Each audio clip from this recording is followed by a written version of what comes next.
T'as une idée pour le Brainwatch 6? Non. Salut.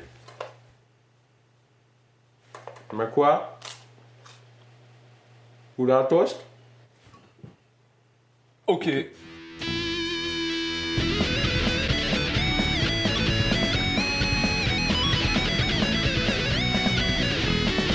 Welcome in Brainwatch.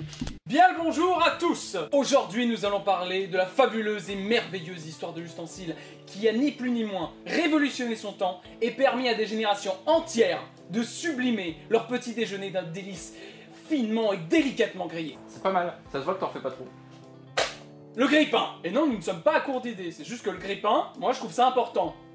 Quand même. Un peu. Je trouve. Donc cessons de tergiverser et allons-y. Avant d'évoquer la création du dit ustensile, il est primordial d'évoquer les origines du fameux grille-pain. Tu sais, t'es pas obligé d'utiliser tout le dictionnaire. Hein. Ouais, on parle juste du grille-pain. Alors tout d'abord, il faut préciser que le pain grillé existe depuis presque aussi longtemps que le pain lui-même existe. A noter que des traces de pain sans levain ont été révélées sur plusieurs sites datant de 30 000 ans avant Jésus-Christ. Mais nos ancêtres ne grillaient pas le pain pour la même raison que nous, celle de se délecter d'un arôme particulièrement délicieux et agréable. T'aurais pu dire jouissif aussi.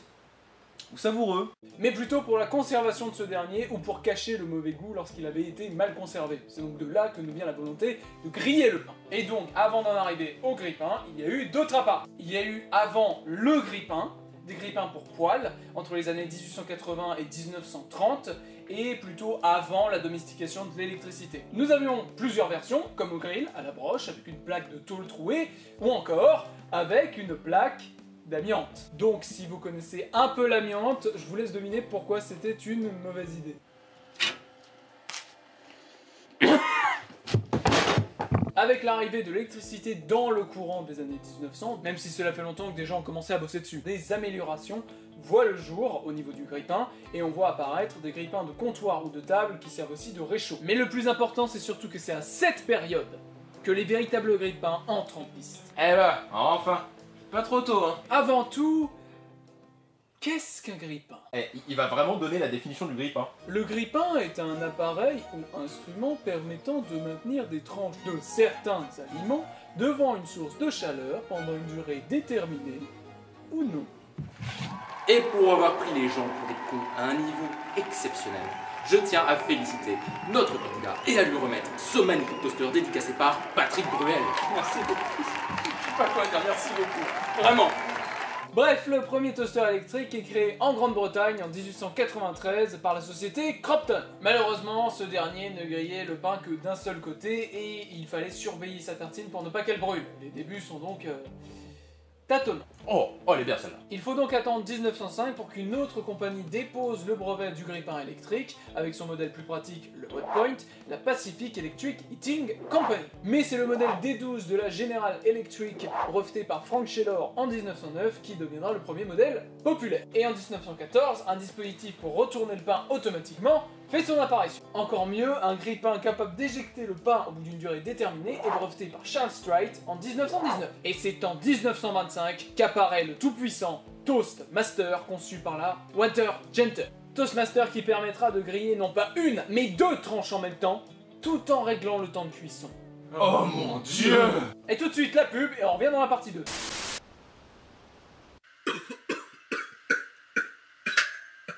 Vous n'en avez pas marre de brûler tous vos toasts? Voici la solution. Toast Express. Ces fabuleuses tranches de pain se grillent d'elles-mêmes à la sortie du paquet. Voyez plutôt. Alors qu'attendez-vous? Toast Express. Vos tartines sans stress. Alors, on dit quoi? Merci, Toast Express.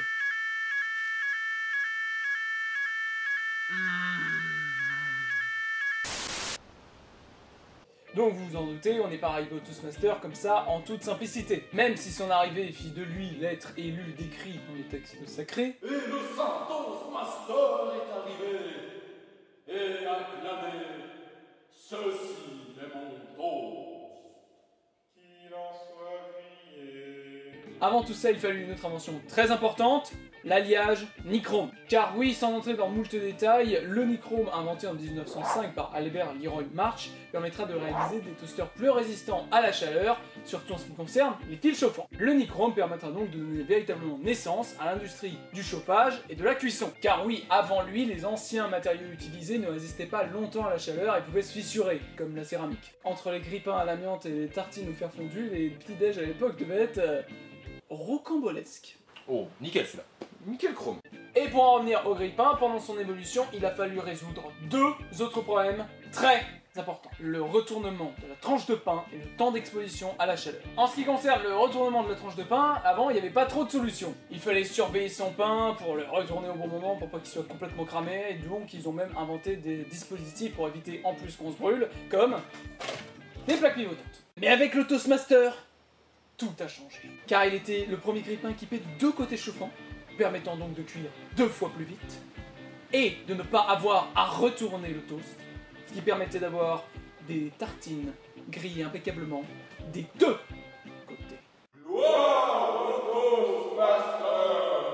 Mais pour que ça chauffe efficacement, il fallait du pain pré-tranché. Et c'est là qu'intervient Otto Frédéric Rohfutter, qui inventa la machine à couper le pain, qui permit la commercialisation du pain pré-tranché et pré-emballé, Wonder Bread. Et le saint Toastmaster présenta à ses fidèles son sacro-saint prophète. Le saint Wonder Bread. Le second problème était celui du temps d'exposition à la chaleur, car oui, le risque était grand de laisser trop longtemps sa tartine grillée et de se retrouver avec un bloc de charbon. Puisque comme dit précédemment, il fallait surveiller le pain, ce qui était agaçant, surtout au réveil, quand t'es complètement claqué, et que tu viens de te lever, bordel! Mais le Toastmaster répond à notre douloureux problème en apportant avec lui une minuterie. Dès qu'on insérait dans la fente la toute-puissante Wonder Bread, cela enclenchait également la minuterie. Et comme ça, hop, ça sort tout seul, et bingo, tu l'as ta tranche de pain grillé. Ce qui deviendra la norme pour tous les futurs grille-pains. Malheureusement, cette première version posait le problème de trop chauffer les tranches après la première utilisation, étant donné que l'appareil était déjà chaud. Il a joué le saint Toastmaster. Vous en faites peut-être un peu trop, les gars. Enfin, rassurez-vous, on verra par la suite des versions améliorées qui utiliseront plutôt un thermostat qu'une minuterie. Et pour finir, nous allons parler de quelques anecdotes autour de ce glorieux appareil. Saviez-vous par exemple que l'expression porter un toast viendrait du XVIe siècle? Je rêve où il va nous parler apéro là. Alors qu'on est quand même parti du grille-pain, hein. Non, ça va, c'est pas facile de trouver des anecdotes sur le grille-pain, hein. Bref, cela vient du XVIe siècle où le vin était si mauvais qu'on y trempait du pain grillé pour qu'il ait meilleur goût. Mais revenons au grille-pain en lui-même. En 1973, le groupe Jefferson Airplane sort leur album 30 Seconds Over Winterland avec comme illustration de pochette des grille-pains volants.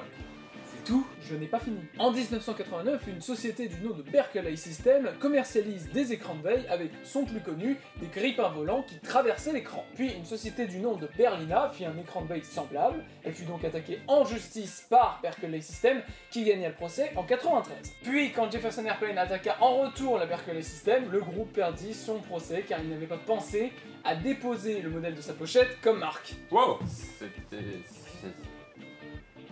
passionnant. Je fais ce que je peux, je raconte des anecdotes sur le grille-pain, je vous rappelle. Bon, et plus drôle maintenant, on peut mentionner un film d'animation de 1987, réalisé par Jerry Reese et nommé Le Petit Grille-pain Courageux, ou The Brave Little Toaster en anglais, donc voilà un extrait. Il aime le pain et le beurre, il aime la confiture, ça le met de bonne humeur, c'est un gourmand, c'est sûr.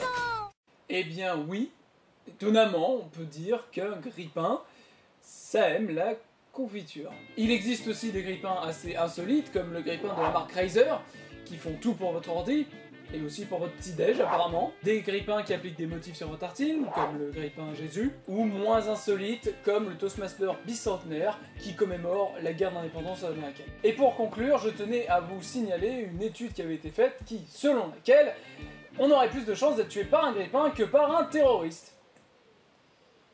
Voilà! Cet épisode touche à sa fin, merci d'avoir suivi. On se retrouve très bientôt pour de nouvelles vidéos, alors gros bisous, et n'oubliez pas, priez le Saint Toastmaster. Qu'il en soit grillé. In nomine Toastmaster.